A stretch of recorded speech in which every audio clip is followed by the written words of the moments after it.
Hey, welcome to my channel. My name's Cameron and I'm the HR guy. And this channel here is to provide you with proven strategies for employment success. So today we're going to talk about something that may have happened to you and sometimes happens to a lot of folks. So if you apply for jobs, you get interviews, and you go to the interview and you don't get the job. You interview for another job, don't get the job. Interview for another job, don't get the job. So you're starting to wonder, what am I doing wrong, and why am I never getting selected? Why am I not getting hired? Today we're going to talk about some top issues of why you might not be getting hired. Okay, so when people apply for jobs, often it'll take maybe 10 to 15 applications to get one interview. And then it might take 10 to 15 interviews to get that one job.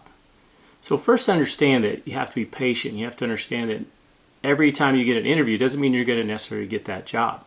But it is a good opportunity for you to practice interview skills, to figure out kind of what people are looking for, and to kind of get better at this whole process. So don't be discouraged if you have to continue to interview, continue to apply, because eventually you're going to hopefully get the job you're looking for. If you find this video helpful and you would like more information like this, hit that like button and the subscribe button. All right, let's get to it.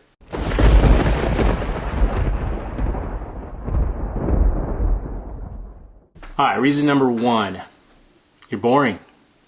You're vanilla. You don't stand out. You don't do anything that makes you seem special or different than the rest of the candidates.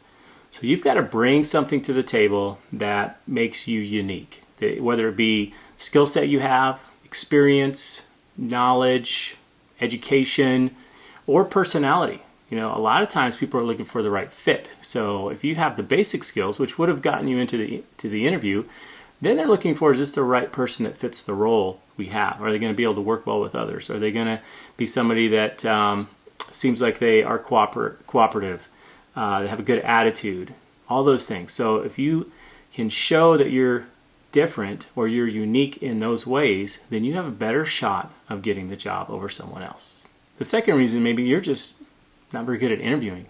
Maybe it's because you haven't interviewed a lot, so you're not used to that process, or maybe you get nervous and you just stumble through your answers, you forget what you're going to say, or you didn't prepare yourself. You didn't practice, you didn't read over the job description, you didn't look up the company to research, you weren't prepared, and therefore that really showed during that interview process. So if you're not good at interview skills, then you need to practice. You need to work on those and get yourself better prepared, so the next time you interview, you will stand out because they'll say, this person really knows what they're doing, and that shows them you're confident in your ability not only to interview but to do the job that you're interviewing for. Another reason could be you come off as desperate. Now, there may be times where you really need a job and you are desperate to get a job, and this may be the job you feel would really meet your needs, but you don't want to come off that way. If you come off too desperate, people are like, I don't know about this person. They just want to get the job. They're not really here to help the company, the organization. They're just here to get a paycheck. And so you want to come off as somebody who's,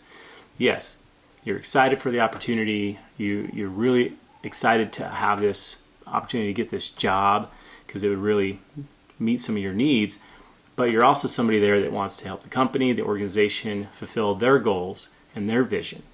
So don't come off as so desperate that you're just willing to take anything to get that job. Another reason is you're not being proactive in your job search. You're kind of waiting around and hoping that the perfect job will fall in your lap. You're not doing your research. You're not continually out there trying to see what's available that meets your skill set and your background. So you need to be actively researching, looking for jobs, finding one that fits and matches up to your skill set and what you're good at, and also what you want to do, what you're interested in, what you're passionate about, and looking for a match for you and for that organization. You should also be trying to network with people within that organization. Find ways to make connections with an organization that you really want to work for. That'll also help as you do the job search and apply and hopefully get an interview. They'll remember you because you've made a connection with them. You've talked to them before about your interests working for the company and what you feel you could do to help that company be more successful. All right, here's another one. a lot of people fail at because they don't know how to do it very well. You don't sell yourself.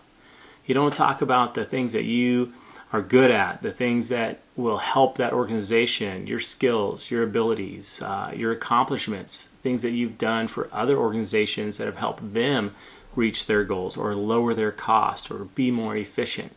So you've got to be able to talk positively about yourself, and without being arrogant, without being over the top and feeling like you're better than everybody else. But you do want to highlight the things you're good at and the things that you can do for that organization, because they're more likely then to say, well, we see how this person not only fits, but could help us in these certain areas specific to the job you're applying for. Another reason could be your resume doesn't really show the true value of what you could bring to that organization. If you've just kind of got a basic resume and you're not highlighting, again, your skills, your abilities, and your accomplishments. A lot of times people leave their accomplishments off of their resume, and therefore everybody looks the same. So you've got to be able to quantify what you've done in your previous positions that will show that you can either save the company money, make them more efficient, or increase productivity. So put those things in your resume. That will make you stand out and give you a better chance of, one, getting the interview, but also getting the job.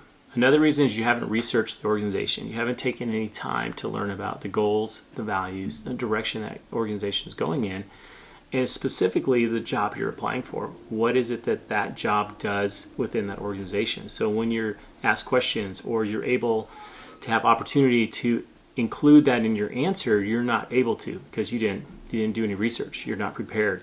And it's going to show up. It's going to show that you're kind of lazy. You're not really taking this very seriously, because other candidates will do that. They will talk about looking up things on the website. They'll talk about goals and values of that organization and their answers and how they can connect with that and relate to that. So if you don't do that, you're going to come off as somebody who's really maybe not doing what they need to do to prepare for that interview, and also somebody who's maybe not that interested in working for that organization. You may also come off as entitled, like the interviewer owes you this job because you're so great, or the things that you've done that you're kind of entitled to it. So you don't want to come off that way. You want to come off as somebody who's humble, who appreciates this opportunity. You also don't want to start talking about vacation that you think you should get, sick time, pay, all those things. Those things can be discussed at a later time once you've actually gotten that job offer. You don't want to do that during the interview and make it feel like, well, you already owe me this job, you should give it to me, so let's start talking numbers here. That's not going to go over very well. Another reason might be that you're overqualified or underqualified. Now, sometimes there may be a reason you're overqualified and you're applying for a position.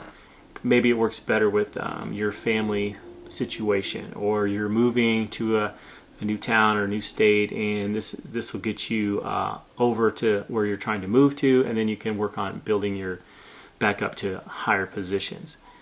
But oftentimes if you're severely overqualified, it's going to look, again, like we talked about earlier, that you're desperate and that you're just going to take anything and you're not really there to help that organization.